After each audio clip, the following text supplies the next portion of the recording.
Hey folks, welcome to Project Gamma. At Project Gamma, we have smart conversations with smart people across entrepreneurship, technology, and cybersecurity. My name is Warner Moore, and I'm a technologist and security leader who helped build multiple business-to-business software as a service companies who's passionate about modern cybersecurity practices. I'm also the founder of Gamma Force. At Gamma Force, we help tech and health tech companies with cybersecurity strategy by acting as their fractional security organization. Entrepreneur by passion and engineer by training, Michael Supeck co-founded several tech companies and then founded an angel collective. Michael's now serving as managing director of Ohio Angel Collective. Thanks for being here, Michael. Thanks for having me, Warner. So, Michael, you co-founded your first company in college and founded a couple companies after that. Share your journey. Yeah, so I grew up in Cleveland and always loved computers. Going into software engineering at Miami. Miami is everyone in my family went there, Miami University of Ohio. And with my love for computers, I think software engineering was the one for me. Although I always thought entrepreneurially, I did at that time lean, towards the tech. So I went for software engineering, great school, great engineering program. And I had a friend that called me who had transferred from Arizona State, and he is a longtime family friend and said, "Hey, I have this idea. I won a couple of pitch competitions at Arizona State, but I just transferred to Miami. Miami's student-led venture capital firm, Red Hawk Ventures, wants to fund it, but I need a technical co-founder, and I know you're a software engineer." And so I said I didn't know much about startups, much about venture at all. And he said, "Do you want to jump on this bandwagon with me?" And I said, "Sure." He said, "Okay, well, we have about, a week before we have to do our final pitch to Red Hawk Ventures." So, we spent day in, day out studying it and getting ready for that. It was a virtual business card, like a Popple or a Link that you see now, those types of solutions. But we leaned really heavy into a lot of APIs and API access of the social media applications, which at the time were wide open. And I remember during our final pitch, they asked me, "What happens if they limit some of this access on the APIs?" And my answer was, "They won't. There's no way." And then 6 months later, maybe a year later, the Cambridge Analytica scandal happened. And overnight, they did, in fact, shut down and restrict a lot of that access. So it was an awesome experience for about 2 years. We raised some capital. We launched the product into market, and I learned a ton because it was a world completely unfamiliar to me, and it was scratched my entrepreneurial itch. So after I graduated, I did software consulting for about 6 months, and during that time, it was very apparent to me that focusing on the business side and building something myself was something that I wanted to do. As I was always looking at, my fellow software engineers that were on my team, the other developers, and I was making comments about the business and business decisions that were being made and the way that we were, constructing some of the engagements with the clients. And I remember one day a good friend of mine, he looked over at me and said, "Why do you care about this? Like, get back to coding." And I think right when he said that, it kind of clicked in my brain, like, "Oh man, I don't know if I want to, do this forever." So after probably being very annoying to my manager and walking into his office every day and saying, "I need more. I want to be in front of clients. I want more responsibility," he finally said, "Hey, you should really consider doing something else." And he meant that in the nicest way possible. He was an awesome guy. So I networked like crazy. I met a medical physicist, which I didn't know existed. He ran a physics consulting firm. He had an internal process tool that he used to calibrate radiology machines. I had no clue anything about that. And he said, "I think I could take this to market, but it would take a huge investment, probably a couple $1 million." And I said, "Oh, I'll go raise that for us and we'll co-found this company together." And he was like, "What's venture capital and who are you?" I met him at a networking event. I was 21, maybe 22 at the time. I ended up, kind of blowing him up via email, sending him a bunch of pitch decks unsolicited and business plans and saying like, "Hey, you should really give me a chance." So I basically convinced him to pay my rent for a period of time and allow me to go out and see if I could put together some capital for us to chase the dream. There were some very, very kind individuals at Rev One, namely Bethany George and Melinda Gloriosa and Ryan Helon and Parker McDonald. And there was a whole Great host of folks. people there that They were some of the only people to not laugh me off the phone call because I had so little clue what I was doing.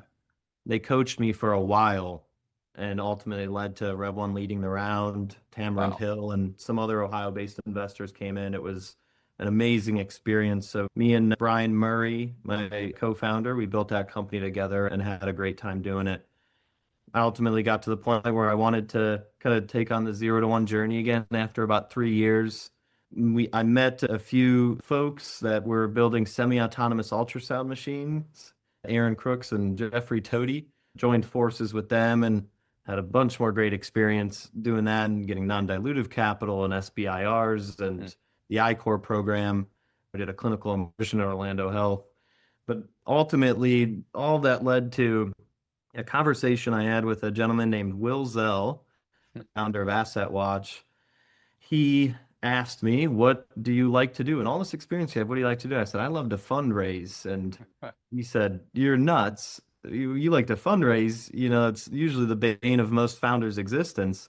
But for some reason, it just made sense to me and it was fun. And I actually enjoyed the process. So he said, you should be on the capital side. And I said, I'm a software engineer. I have no finance background. I've raised a lot of venture, but I don't know much about it being on the capital side. And he kind of jokingly said, looks like you got to build your own then. And he then, after a few more meetings, presented me with an idea he had for a free to join angel syndicate. But after just a few months of kind of building that as a side project, it became apparent that it was time to work on it full time. So I've been doing that for the last 3 years. We've since built a larger venture firm around it called Vessel. And it's been an amazing journey with a lot of great people, from my teammates to the founders we work with and the members of the OAC and all the ecosystem partners as well. So it's been fun. Hmm. What a great story. Thanks for sharing. Few things really stand out to me that I want to just acknowledge real quick, and certainly like an amazing opportunity having that in college, because that learning experience of being a co-founder and getting some early capital and all the learning there is just huge. But what really stands out to me is just your tenacity of putting the work in, doing the work, and not giving up. And I run into so many folks in rooms like you described where everyone's so entitled and doesn't want to do the work, do the work, get the results, right? This is a difficult thing. Everything we're talking about, doing the work isn't a guarantee to have the outcome you want, but you sure as heck won't get there without doing the work. So I love that. And I want to come back to how you were trained as an engineer, but wanting to know why on the business side. Frankly, I cringe a little bit because I think all of us as professional specialists, areas of deep expertise, be it engineering or cybersecurity or business, I think that it's so important to know why, like have context for what we're doing. In fact, like those are most of the conversations I have with my team lately, and they might want to go deep into a cybersecurity problem, but I'm like, whoa, why? Let's contextualize problem and then decide how to solve it. So I think that's so important, but that pushed you out of engineering. So, but you discovered you liked the business side more. So let's talk about that. I think that I thought about this a lot in hindsight because I do really enjoy sort of the logic puzzle that is engineering. When I took discrete math when I was in college, it was basically a course on logic puzzles, and like that's fun to me. In business, you have a lot of that too. I think my lean towards entrepreneurship and business is that it married the two ideas, with those two ideas being one, sort of that logic systems based thinking, and two, the people. I have a deep desire to be around lots of people, to get to know lots of people, to hear their stories. I find there's a word called sonder that kind of sums up to the idea that everyone has a life just as complex as your own. And that idea is like one of my driving forces in life.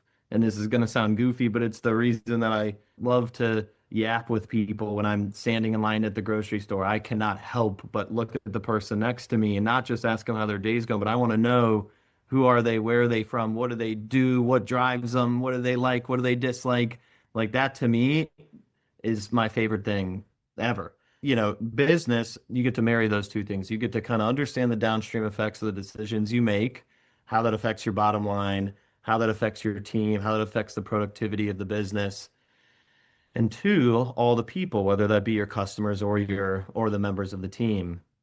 So I think that's where that lean came from. And in hindsight, as I look back and when I sort of started to realize that is when I was, at my software consulting job right out of school and having a deep desire to sit down with the clients more. We sat down in such a transactional nature. We did the demo, we got the feedback, we implemented it, and we ran that cycle every 2 weeks for the entire time.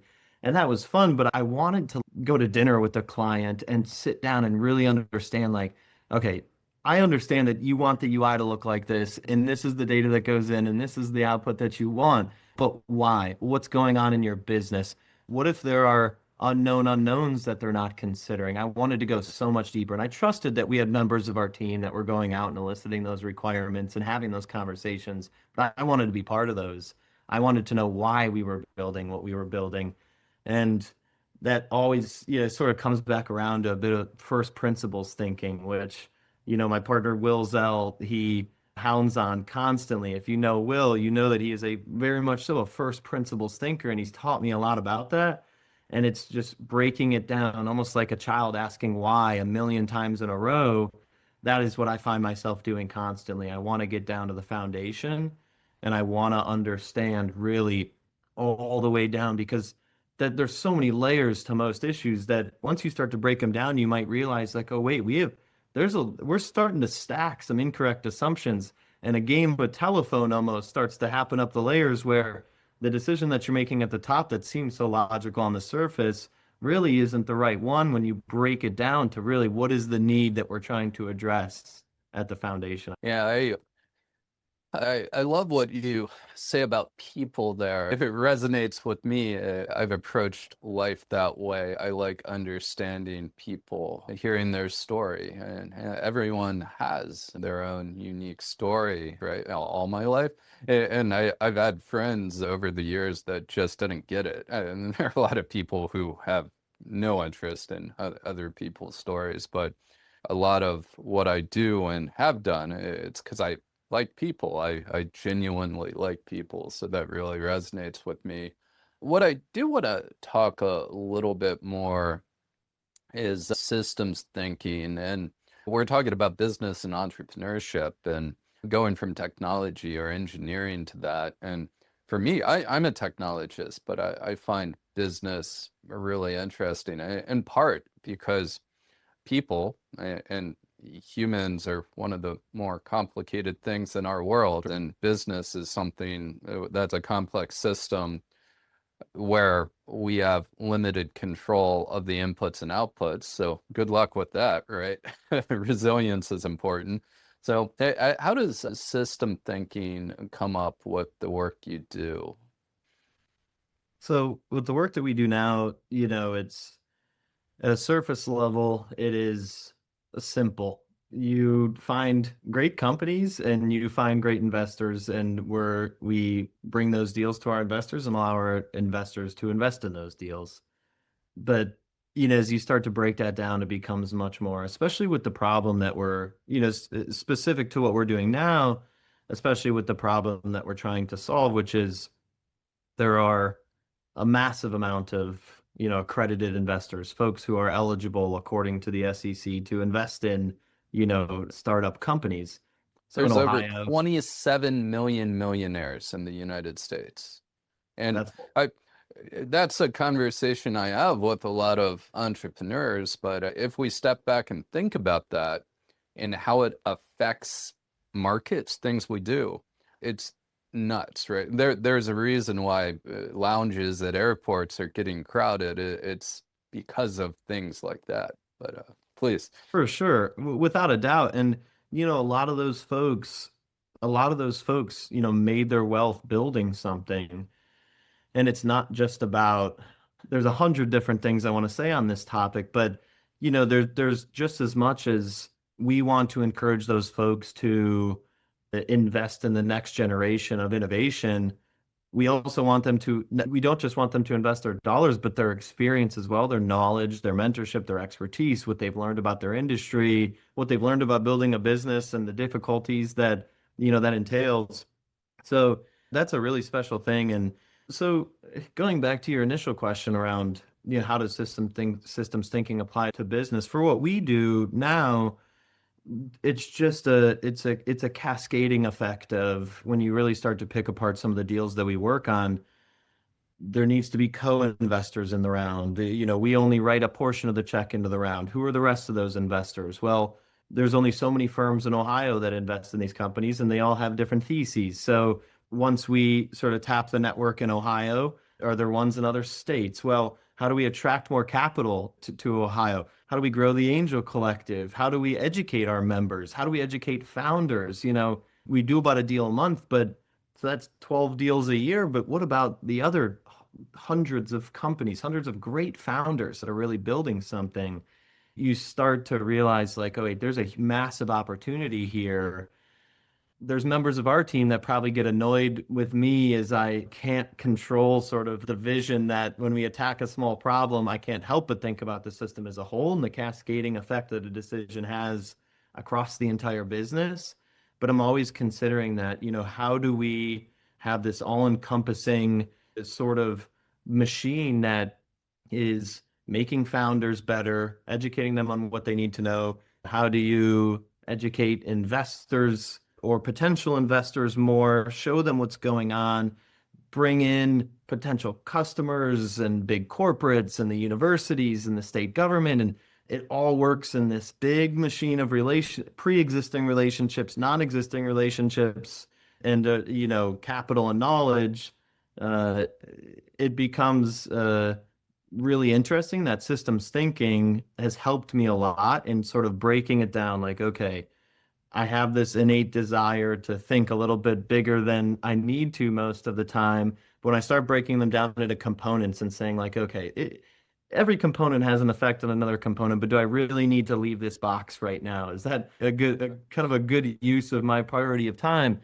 But it's become fun to do that because we've started to, it's thinking in that system and always considering the system as a whole. It's allowed us to make very iterative progress over time in each of the categories, introducing new angel investors to the ecosystem, building relationships with other co-investors, matching OAC members that have a ton of experience in a certain industry with founders that are either ready to take on capital or might need a little bit of mentorship and advisory before they're ready to take on capital. And that to us is our part in pushing the innovation economy of Ohio forward, which we all care a lot about. Everyone on the team is born in Ohio, has raised capital in Ohio, is built in Ohio, and we believe we have a lot of the ingredients necessary to really make something special here. I want to talk a bit more about the entrepreneurial ecosystem here, but first I want to come back to systems thinking because everything you're talking about is so important for scalability as an entrepreneur, as a technologist. I think the more common experience and skill set, folks are less inclined to do that, but it is sales in particular, right? But we still need a system in sales if we're going to scale a company, right? We often talk about and think about that as technologists. And something that hit me recently is the prototypical software engineer archetype, and the person's analytical, detail-oriented, focused on problem solving. And that's a really valuable skill set. But if we have somebody with 10, 20 years of experience with that skill set and engagement model, that approach to applying oneself is less congruent to the approach needed to using GenAI to code.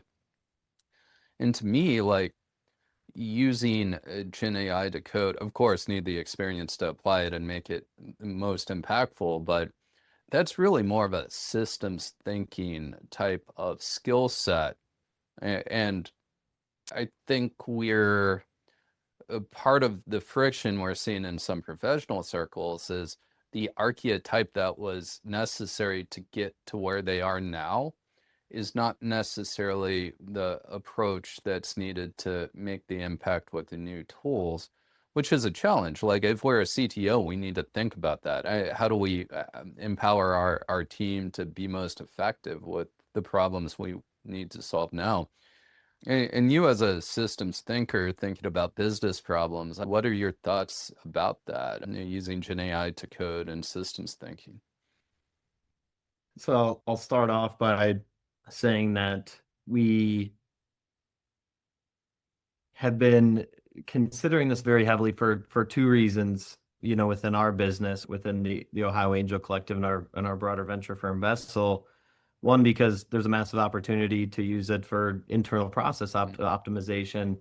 But two, in considering the investments that we make, how is software truly becoming commoditized?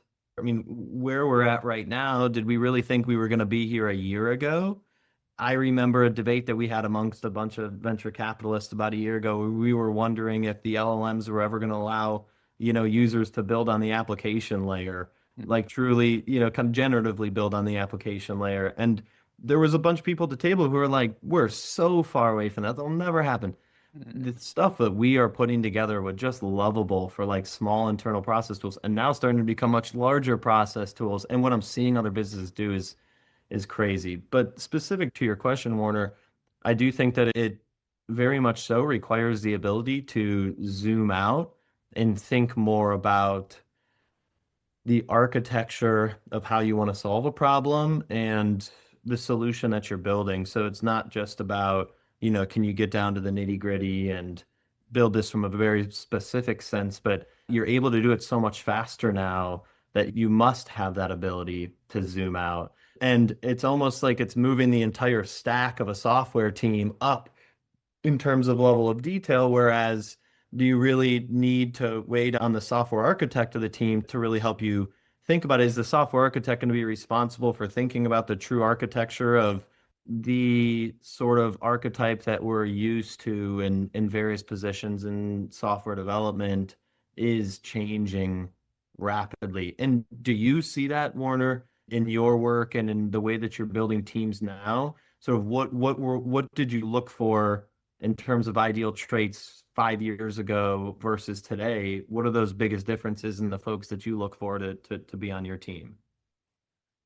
Yeah, I mean, what brought that to mind is I've been, well, working with the team and applying these technologies since they came out, and before that in different forms as well. So doing R&D pretty early, and I've also been talking a lot with folks such as yourself, people who are applying these technologies and using them to solve big problems. And where I've seen the most impact is CTOs who are taking these tools, and CTOs who are technical, not just somebody who has a fancy title, and the problems they're solving with these tools. It's just so impressive, similar to what you're talking about. A year ago, well, it's changed a lot in a year. And it was me reflecting on the folks who were taking the technology and making the most impact that made me realize that. And they tend to be more systems thinkers because they're thinking broader than just how do I optimize these lines of code, right? So I think that's very true. But I believe that people who have decades of experience and approach problems a little differently still have value. The question is, where does that skill set and experience make the most impact? And I'm not sure yet. I just stumbled onto this thought only a couple weeks ago. So I'm still evolving my thoughts there, which is why I brought it up with you. I'm curious what others are thinking as it relates to that skill sets, team building, applying the latest tools in the most impactful ways. I've always been on the bleeding edge of tech, but tech changes, right? And I've seen people over the years who get to a point and they're like, I like this, and they stop. Well, there's not as much room in the world for folks like that, especially when things are changing even more rapidly than they have in the past. So I think as a technologist, we have the benefit of being able to help lead and drive change and apply these tools and build these tools. And I encourage everyone to think about how they can take their experience and their unique value, be part of that change as opposed to fighting that change. But I want to jump back to something we were talking about before, your work with the Ohio Angel Collective. And something I think that's interesting is you have visibility into most of the entrepreneurial activity, early stage activity in the ecosystem here in Ohio. And not everyone knows about it, but we've got a lot of great stuff happening here in CBUS Tech. Ohio is among the best tech markets in the country. What are your thoughts about the entrepreneurial ecosystem here in Ohio? I think that the entrepreneurial ecosystem in Ohio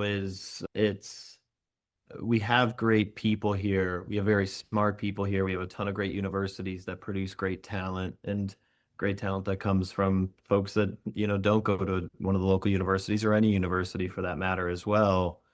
But I think that the ingredients are really starting to come together. We've had a lot of the ingredients for a while. We're now starting to see them all sort of culminate in a beautiful symphony. And there's been, phases in terms of even, the innovation economy, you can call it the entrepreneurial, ecosystem in Ohio. But right now, what I'm noticing first and foremost, and this isn't just my observation, but as folks join the OAC, especially folks that, come to Ohio from out of state, that they move back here, they once lived here, and they, come back from San Francisco or New York or wherever that may be, I always ask them, what have you noticed and what's changed since you were here? Or if they've never been here, what do you notice the most about this? And I get the same answer, a surprising amount, which is they are shocked by how much people want to introduce them to other people. It's a very simple way of stating it, but I think that shows the amount of hunger that people have for not just the thing that they're doing, not just acting in a self-serving manner and a selfish manner, but more so that people understand that every cliche that you can, name about, the rising tide lifts all boats and all those types of things, people really do believe that here, and they want to see it. They want to see more capital be attracted here. They want to see this be a great place to build a business, which I believe that it is right now. And what we're really seeing over the course of the last 6 months or so, especially, we've been calling it internally like a renaissance of deals. Not to say that they weren't good before, they were great before, but we're starting to become overloaded with deals. We're like, whoa, that company's being built here. That founder is staying here. And I think that's another big thing is that Ohio has historically had a lot of great investors, whether they be angel investors or institutional firms. But those firms and those angel investors only have so much capital. They can't fund every company. So I think that what was being overlooked in Ohio was an exodus of founders that were, going elsewhere and going to the coast to find capital. And if they do that, they're most likely not going to come back. They're not going to go raise their pre-seed round or their seed round on the coast and come back for their Series A and then build here from then on. Most likely not. So what I'm now seeing though is as the existing funds raise, continue to raise more capital, as new funds continue to pop up, as more angel investors get involved in the ecosystem, and as additional support organizations like incubators and accelerators and different entrepreneurial support orgs, as that all happens, founders are staying here more often. And we're starting to see the quality of company increase, the magnitude, so the volume of those companies increase. And I'm really starting to see more interest. There's a number of firms that we invest alongside of in New York City, for example. And for a while, when I used to talk to them years ago, they would kind of, there'd be a little bit of a tongue-in-cheek sort of, some jokes to make around like, oh yeah, Ohio and the venture ecosystem in Ohio. But we're seeing it more and more that those people are reaching out over the last year, especially sort of saying like, hey, what's going on over there? Like, we know there's stuff happening. It's becoming apparent. Can we do deal flow sharing sessions? Can we see what you have in your pipeline? Who are the best companies that we could look at? And we're starting to get those eyes on us. So I'm really excited about what's happening, and I'm also starting to see another piece. I'm starting to see a lot of successfully exited founders understand that this wave is growing as well, and they're starting to recycle their knowledge and expertise back into the ecosystem, not just their capital. And same with angel investors, individuals that are investing in these startups. Even if something doesn't immediately benefit you, you're building an ecosystem that you then get to build in moving forward. And that to us has always been our thesis from the beginning. We always said that if the Ohio Angel Collective allows an individual who wants to invest in startups, if we welcome them in and we educate them and we make them feel comfortable and they end up becoming an LP of a different fund, or they end up joining a different group or whatever that is perfectly fine, because that is just more capital that is now available in the innovation economy. The rising tide lifts all the boats. We're building an ecosystem that then we get to build in forever. So I think for the first time, for me at least, in my experience, I'm now seeing a momentum that I think is going to carry us really far. I don't think that this is the cyclical nature that we've seen for a while. I think that's starting to fade, and we're really starting to see linear growth, and that hopefully that linear turns to a little more exponential growth in the future. But I'm really excited about it.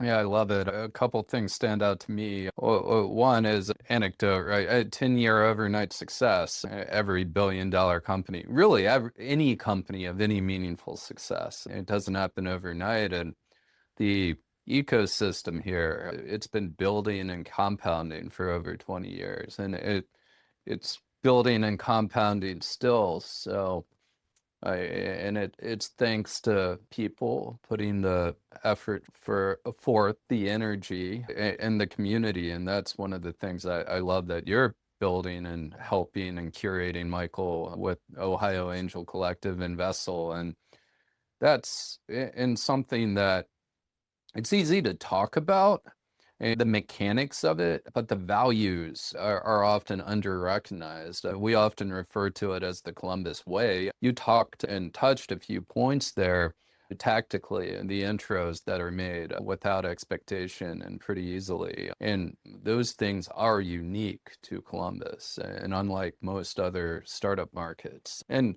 honestly, probably the most often cited book on Project Gamma is Adam Grant's Give and Take, and it one of my favorite authors, but part of it is what you're describing is Adam Grant's a organizational researcher out of Wharton, organizational management, and he talks about science-based giving and taking in that particular book, and I'll simplify it as the Columbus way, giving without asking or being transactional or believing that paying it forward rises the tide and all boats rise with it. That's how we operate here. And that's what's growing and compounding the ecosystem. I think that one interesting thing about, Columbus is that, Columbus is a great place to live for a long time. It's a great place to build a family. It's a great place to settle your roots. And not saying that you can't do that in big cities, but a lot of folks, in New York and San Francisco, they're more transient. They go in their 20s and their early 30s, and then, after they were able to build up a ton of great experience and build a great company or work for a great company, they then kind of look for a place to settle down. The Columbus offers an environment that is very conducive for that sort of long-term thinking. And that's, I think, one of the ingredients that leads to people wanting to contribute to sort of the environment or the ecosystem as a whole, rather than treating it as I'm going to get in, I'm going to transact, I'm going to extract my value, and I'm going to get out. And I also think that, with mass comes gravity, and the Ohio as a whole has such a propensity for relationship building and non-transactional thinking that it attracts the same, and it repels folks who want to come in and extract value and leave without contributing. Have you seen the same in your experience in Columbus and in Ohio, Warner? Would you concur? Oh, very much so. I'm here by choice. I've lived all over, and I made a conscious decision to spend time here, and I've been here for a long time. And while the city's growing so much, and we have people moving in from all around the country, and they don't always get it coming in, but they're here for a reason, and they usually figure it out. I will acknowledge too, Columbus is the 14th biggest city in the country, bigger than San Francisco, and just because of the way the city is composed, people don't always realize that it's big, it's spread out. Well, I thought I have, Michael, is you've seen a lot now on both sides of the table, founder and investor. What would you do differently as an entrepreneur, knowing what you know now? I've seen a lot of those now at this point. I think that the biggest change I would make is seeing in terms of the pattern recognition that I've been able to do over the last few years of running the OAC.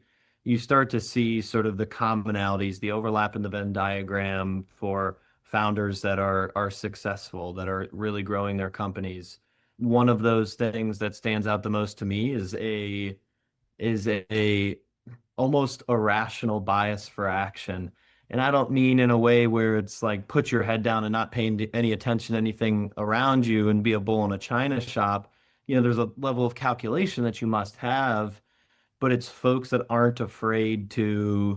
they're not afraid to fall. They recognize that they're gonna bump their head on the wall 100 times, and you might as well get those 100 times over with as fast as you can, and it's gonna happen forever. But at the beginning, I think that I tried to be a challenge for me is that I was overly strategic. I wanted to over plan. I was skittish. I was scared to whether that be release a new feature set in our product or bring a new product to market or approach a new customer.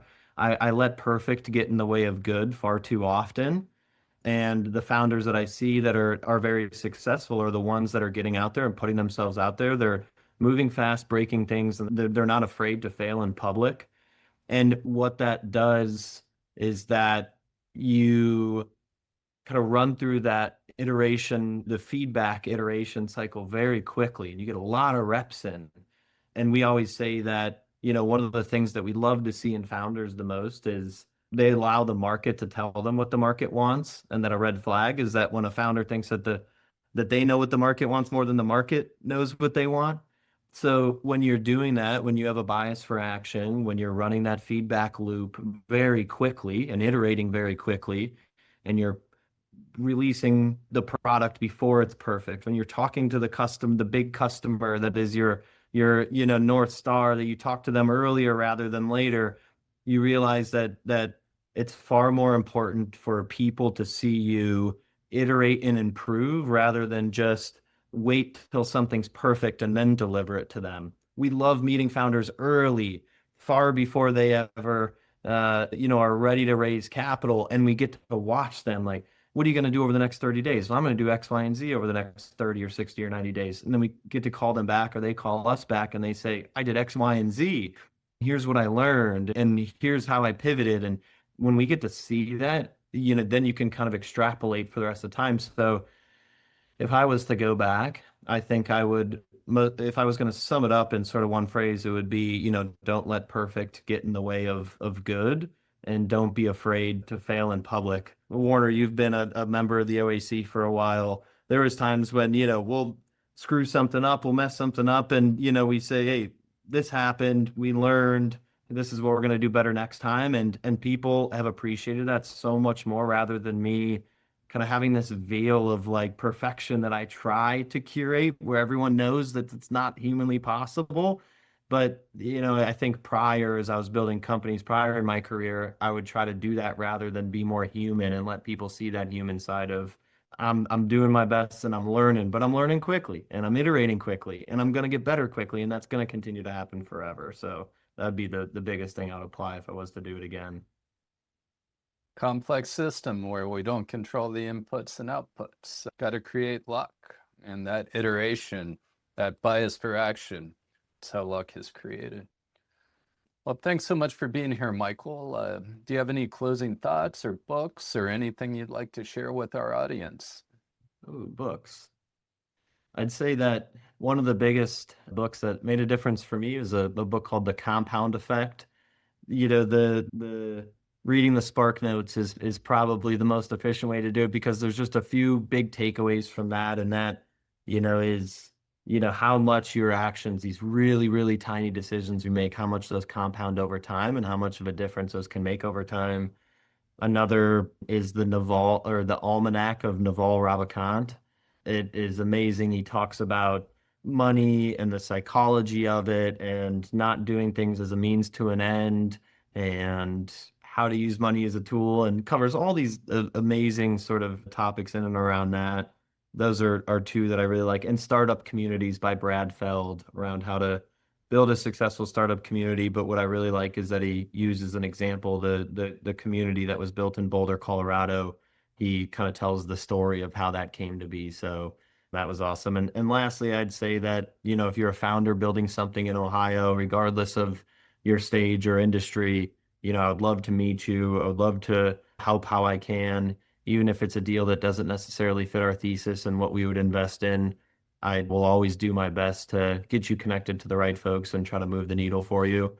And for anyone that wants to join the OAC as a member to see what's going on in Ohio and see the deals that are occurring, anyone can feel free to reach out to me. We're always welcoming new people on both sides of the table. How would you like people to reach out to you, Michael? They can either we have forms on our website, two forms, one on ohioangelcollective.com. We have a tab on there that says pitch for founders that have an idea that they want to pitch, or for members, there's a join or join us tab on our website to fill that out. And, we could schedule a call and talk about joining as a member of the OAC. It's completely free to join. And that's been our thesis from the beginning, and it'll always stay that way. So either one of those two work, or reach out to me on LinkedIn, is always an option as well. Great. I'll make sure links for that are on the episode. Well, thank you all for listening to Project Gamma presented by GammaForce.io. If you've enjoyed this podcast, check us out on your favorite podcast platform to catch future episodes.